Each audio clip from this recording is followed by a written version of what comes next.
ആതിഥ്യമര്യാദയിൽ മാത്രമല്ല, എന്ന കർമ്മയിൽ മാത്രം വിശ്വസിക്കുന്ന ഒരു കൂട്ടം ജനങ്ങളുണ്ടെന്ന് പറഞ്ഞാൽ നിങ്ങൾ വിശ്വസിക്കുമോ? അതേതാ സ്ഥലം എന്ന് ഞാൻ പറഞ്ഞുതരാം. അതിനു മുമ്പ് ഈ സ്റ്റോറി ഒന്ന് കേട്ട് നോക്ക്. ഏകദേശം 1 വർഷം മുമ്പ് ഞാനും എൻ്റെ ഒരു ഫ്രണ്ടും കൂടെ ഒരു ഐലൻഡ് കാണാൻ പോയി. അങ്ങനെ ഐലൻഡ് കണ്ട് തിരിച്ചു വരുന്ന വഴിക്ക് ഞങ്ങൾ ബുക്ക് ചെയ്ത ഹോട്ടലിലേക്കുള്ള ഒരു ഫെറി ഞങ്ങൾ മിസ് ചെയ്തു. ഞങ്ങൾ ബുക്ക് ചെയ്ത സ്റ്റേയിലേക്ക് പോകാൻ ഇനി ഒരു വഴിയില്ല എന്ന് മനസ്സിലാക്കിയപ്പം അന്നത്തെ നൈറ്റ് സ്റ്റേ ചെയ്യാൻ അവിടുത്തെ കുറച്ച് സ്റ്റേ നോക്കി. ഒന്നും ഭാഗ്യത്തിന് അവൈലബിൾ ആയിരുന്നില്ല. അങ്ങനെ ഞങ്ങൾ അവിടെ കണ്ട ഒരു റെസ്റ്റോറൻറ്റ് ബാറിനകത്ത് കയറി.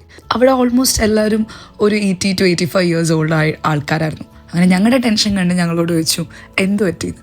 ഞങ്ങളുടെ സിറ്റുവേഷൻ ഞങ്ങൾ എക്സ്പ്ലെയിൻ ചെയ്തപ്പം അതിനകത്തൊരപ്പം ഞങ്ങളോട് പറഞ്ഞു, മക്കളെ വലിയ ആർഭാടങ്ങളൊന്നും ഇല്ലെങ്കിലും നിങ്ങൾക്ക് വേണമെങ്കിൽ ഞങ്ങളുടെ അവിടെ സ്റ്റേ ചെയ്യാമെന്ന്. ഒട്ടും പരിചയമില്ലാത്ത സ്ഥലവും ആ പുള്ളി ഞങ്ങൾക്കൊരു ടോട്ടൽ സ്ട്രേഞ്ചറും. അതുകൊണ്ട് ആ ചോദ്യം ഞങ്ങൾക്ക് ഇച്ചിരി ട്രിക്കിയായിരുന്നു. എന്ത് പറയണമെന്ന് ആലോചിച്ച് കുറേ നിന്നു. ഹാർബറിൽ കടൽ കണ്ട് അന്നത്തെ ദിവസം വെളുപ്പിക്കാനല്ലാതെ ഞങ്ങളുടെ കയ്യിൽ വേറെ ഓപ്ഷൻ ഇല്ലാത്ത കൊണ്ട് ഞങ്ങൾ അങ്ങ് പോകാമെന്ന് ഓർത്തു.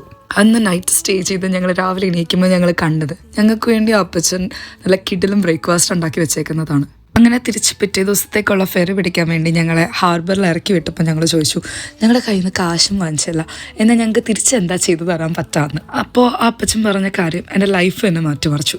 ഞങ്ങൾക്കും കൊച്ചുമക്കളുണ്ട്. ഞങ്ങളുടെ മക്കൾ ഇതുപോലെ എവിടെയെങ്കിലും കുടുങ്ങി പോവുകയാണെങ്കിൽ അന്ന് ആരെങ്കിലും അവരെ ഹെൽപ്പ് ചെയ്യണം. ആൻഡ് ഈ ഐലൻഡിലെ എല്ലാവരും ഒന്നടങ്കം വിശ്വസിക്കുന്ന ഒരു കാര്യമാണ് കർമ്മ. ഈ ഐലൻഡ് ഏതാണെന്നല്ലേ? ഇതാണ് സ്കോട്ട്ലൻഡിലെ വെസ്റ്റ് കോസ്റ്റിൽ പെടുന്ന ഐൽ ഓഫ് മുൾ.